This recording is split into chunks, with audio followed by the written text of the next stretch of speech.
Hello friends, मैं पीयूष आपका स्वागत करता हूं समर्पण आईएएस के यूट्यूब चैनल पे। और इस चैनल पे हम आपके लिए लेके आ रहे हैं करंट अफेयर की सीरीज, जो आपके यूपीएससी और स्टेट पीसीएस एग्जाम के लिए काफी उपयोगी साबित होने वाली है। और हम लोग इस वीडियो में जितने भी इंपॉर्टेंट करंट अफेयर्स हैं उसको एक वीडियो में एक करंट अफेयर को डिस्कस करते हैं, थ्रेड वे डिस्कस करते हैं, डिटेल्ड वे डिस्कस करते हैं, जिससे कि आपके एग्जाम में कोई भी क्वेश्चन आए तो आप उसको सॉल्व कर सको।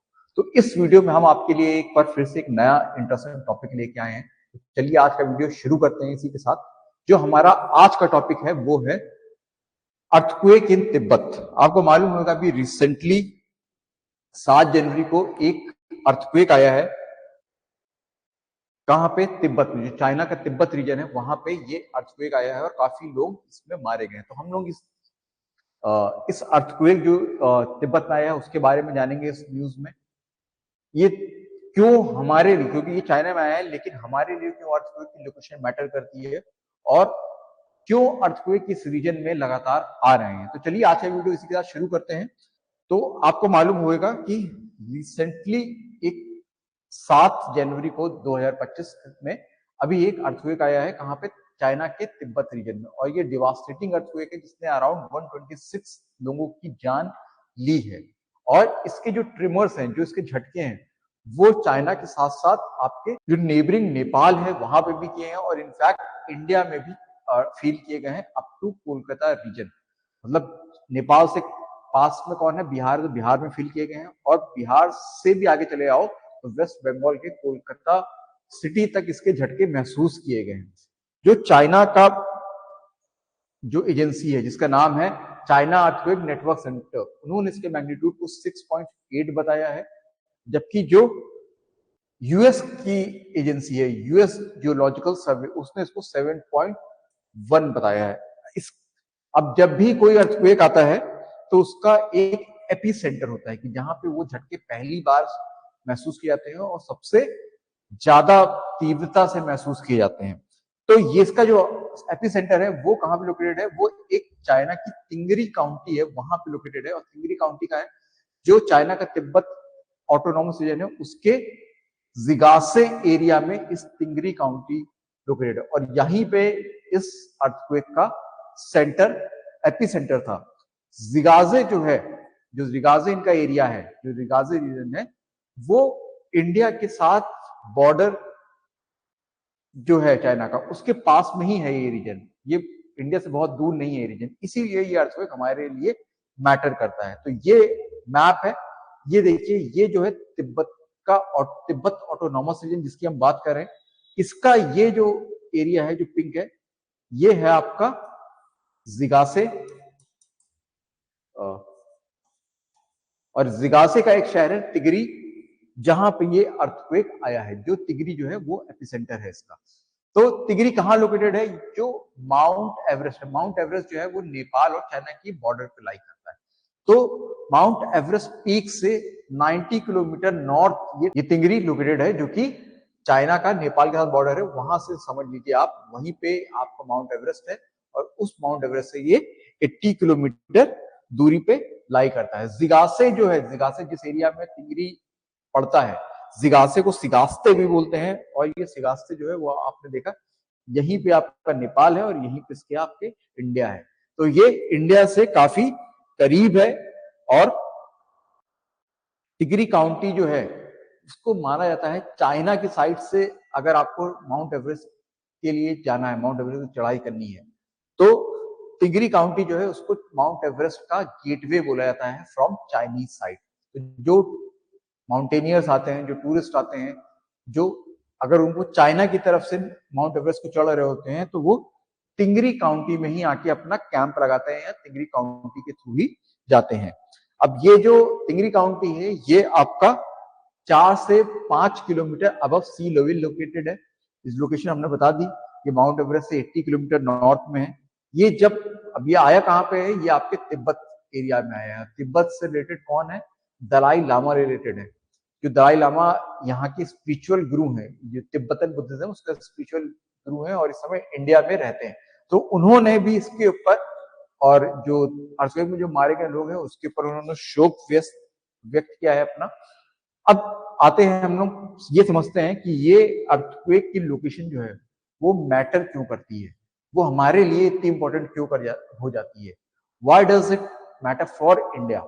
तो अर्थक्वेक का जो मेन शॉक है वो तिंगरी में आया है। अब इंडिया जो आपका अर्थ है, अर्थ की जो आउटर लेयर होती है वो, उसको हम क्रस्ट बोलते हैं, और क्रस्ट का जो अगर कोई स्पेसिफिक सेगमेंट को हम लोग टेरेन भी बोलते हैं, टेरेन। तो ये जो अर्थक्वेक आया है, इसका जो मेन शॉक आया है वो कहां पे फील किया गया है या कहां पे आया है, वो लासा टेरेन में आया है।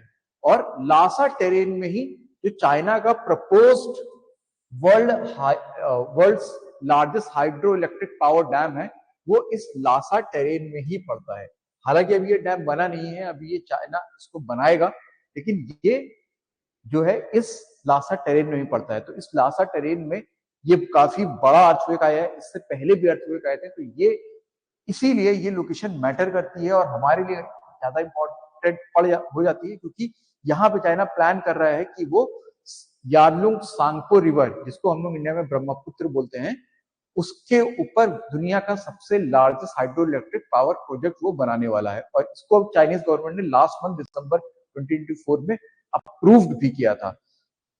तो ये अगर अभी चाइना डैम बना देता है और आगे चल के कोई बड़ा अर्थक्वेक यहाँ पे आता है जिसकी वजह से डैम को नुकसान होता है, या फिर डैम का जो रिजर्वायर टूटता है, तो उसकी वजह से जो पानी होएगा, जो आएगा, जो फ्लडिंग होगी, वो इंडिया और नेपाल दोनों को ही झेलनी पड़ेगी। तो अगर ये इस लोकेशन में, इस टेरेन में अगर अर्थक्वेक आ रहे हैं और डैम के बाद भी इस तरह का अर्थक्वेक आता है जिसकी संभावना बहुत ज्यादा है, क्योंकि अर्थक्वेक प्रोन रीजन ही है, यहाँ पे अर्थक्वेक आते ही रहते हैं। तो इस वजह से ये लोकेशन हमारे लिए मैटर करती है, क्योंकि चाइना यहाँ पे दुनिया का सबसे बड़ा डैम बनाने वाला है, इसके अलावा और भी डैम है, जिसकी वजह से ये हमारे लिए इंपॉर्टेंट हो जाती है कि हमको एज अ इंडियन या इंडियन गवर्नमेंट को इसके ऊपर ध्यान देना बनता है, उनके लिए इंपॉर्टेंट हो जाता है ये। फिर हिमालयन रीजन जो है वो, उसको हम लोग अर्थ का थर्ड पोल बोलते हैं। जैसे दो पोल है, नॉर्थ पोल, साउथ पोल, और वहां पे बहुत ज्यादा पानी इकट्ठा है एज आइस, या फिर ग्लेशियर्स जो है वहां पे इकट्ठा है। वैसे ही जो हिमालयन रीजन है उसको थर्ड, क्योंकि उन दोनों पोल के बाद वर्ल्ड का ऐसा रीजन जहाँ पे सबसे ज्यादा पानी इकट्ठा हो वो हिमालयन माउंटेन्स ही है। तो हिमालयन को हम लोग अर्थ का थर्ड पोल बोलते हैं, क्योंकि ये बहुत ढेर सारा पानी स्टोर करता है, होल्ड करता है अपने रिवर्स, ग्लेशियर और लेक्स में। और अर्थक्वेक जब हिमालयन रीजन में आते हैं तो वो they are known to change river courses, मतलब कि उनकी वजह से जो रिवर के कोर्स है वो चेंज हो जाते हैं। जैसे कोसी का हो जाता है, तीस्ता का हुआ है। तो इन ये जो अर्थक्वेक है, ये हिमालयन रिवर का जो कोर्स है, जो उनका डायरेक्शन, जिस डायरेक्शन में फ्लो कर रहे हैं, उसको चेंज करने के लिए ये जाने भी जाते हैं। और ग्लेशियर्स और लेक्स को डिस्टेबलाइज करने के लिए जाने जाते हैं। ग्लेशियर और लेक्स को जब डिस्टेबलाइज होते हैं तो उसकी वजह से भी फ्लडिंग होती है, बाढ़ आती है डाउनस्ट्रीम रीजन में। तो इसकी वजह से क्या कहते हैं, ग्लेशियर लेक आउटबर्स्ट होता है। तो जो अगर यहाँ पे अर्थक्वेक आ रहा है और हिमालयन रीजन में आ रहा है यहाँ पे, तो यहाँ पे जो भी रिवर्स होंगी उनका रास्ता बदलेगा, उसका इफेक्ट इंडिया को झेलना पड़ सकता है। ठीक है, यहाँ पे कोई ग्लेशियर इफेक्ट होता है या डिस्टेबलाइज होता है, लेक डिस्टेबलाइज होता है, उसकी वजह से इंडिया में आगे चल के फ्लडिंग हो सकती है, जिसकी वजह से इंडिया में जो रिस्क ऑफ फ्लडिंग है वो बढ़ जाता है। इसी वजह से ये हमारे लिए ये लोकेशन है वो मैटर करती है, क्योंकि चाइना अदरवाइज बहुत बड़ा कंट्री है, लेकिन ये एरिया जो है हमारे इंडिया के बॉर्डर के पास है। इन दो रीजन की वजह से हमको इस चीज के ऊपर ध्यान रखना पड़ेगा। अब अर्थक्वेक हो क्यों रहा है, मतलब what is causing earthquake in this region, लगातार अर्थक्वेक आ क्यों रहे हैं इस रीजन में। तो इसकी स्टोरी जो है वो आज की नहीं है, ये 50 मिलियन साल पुरानी है। जब हिमालय बनना शुरू हुआ था, जब हिमालय बना कैसे था, 50 मिलियन साल पहले इंडियन प्लेट, जो अर्थ क्रस्ट है, वो रिजिड होती है और कई टुकड़ों में डिवाइडेड होती है, और हर एक टुकड़े को हम लोग प्लेट बोलते हैं। ऐसी 15 माइनर और मेजर प्लेट्स हैं। तो ये एक प्लेट है जिसके ऊपर इंडिया लोकेटेड है, उसको हम लोग इंडिया और इंडियन ओशन लोकेटेड में, दोनों लोकेटेड है, उसको हम लोग इंडियन प्लेट बोलते हैं। और ये बाकी की यूरेशियन प्लेट जिसके ऊपर यूरेशिया आपको लोकेटेड है, उससे कोलाइड करी थी 50 मिलियन साल पहले, और अभी प्रोसेस चल रहा है, जिसकी वजह से जो रॉक्स थे इनके बीच के वो फोल्ड हो गए और हिमालयन माउंटेन्स के रूप में राइज कर गए, जिसकी वजह से हिमालयन माउंटेन बना। और अभी भी जो इंडियन प्लेट है वो यूरेशियन प्लेट को पुश कर रही है, धक्का मार रही है इस रेट से 60 मिलीमीटर पर ईयर, जिसकी वजह से दोनों प्लेट्स के बीच में टेंशन बन रही है। और टेंशन बन रही है तो large amount of energy store हो रही है। और अर्थक्वेक और ट्रेमर कब होते हैं?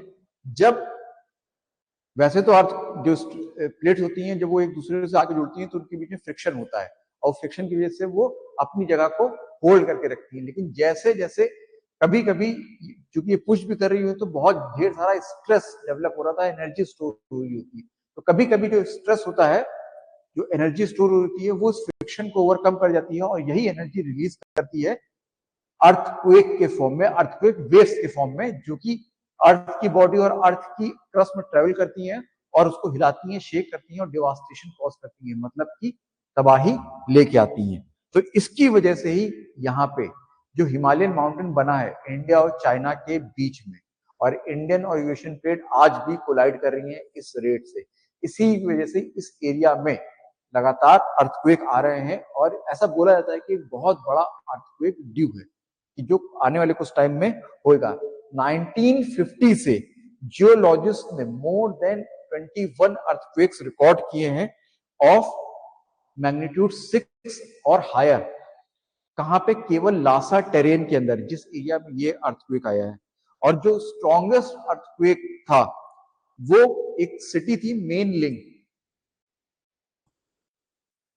जो कि चाइना में पड़ती है, वहां 2017 में आया था, उसका मैग्नीट्यूड 6.9 था। और मेन लिंक जो है वो टिंगरी काउंटी से 960 किलोमीटर ईस्ट में पड़ती है। तो ये हमारा आज का वीडियो रहा, आज का लेक्चर रहा, जहां पे हम लोग ने डिस्कस किया कि चाइना में अर्थक्वेक आया है और वो हमारे लिए इंपॉर्टेंट क्यों जाता है, उसकी लोकेशन और रीजन भी जाना कि अर्थक्वेक क्यों आ रहा है। तो अगर आपको ये वीडियो पसंद आया हो तो इसको लाइक कीजिएगा। हमसे जुड़ने के लिए वीडियोस आपके पास लगातार पहुंचते रहे उसके लिए हमारे चैनल सर्वर पर आइए, उसको सब्सक्राइब कीजिए। आप हमसे जुड़ना चाहते हैं तो कमेंट बॉक्स में कुछ अपने डाउट्स वगैरह लिख सकते हैं, उसका आंसर दिया जाएगा। तो चलिए इसी के साथ इस वीडियो को खत्म करते हैं और मिलते हैं एक नए वीडियो में एक और इंटरेस्टिंग टॉपिक के लिए, जो कि आपकी यूपीएससी की प्रिपरेशन में मददगार साबित होगा। तब तक के लिए मैं आपसे विदा लेता हूँ।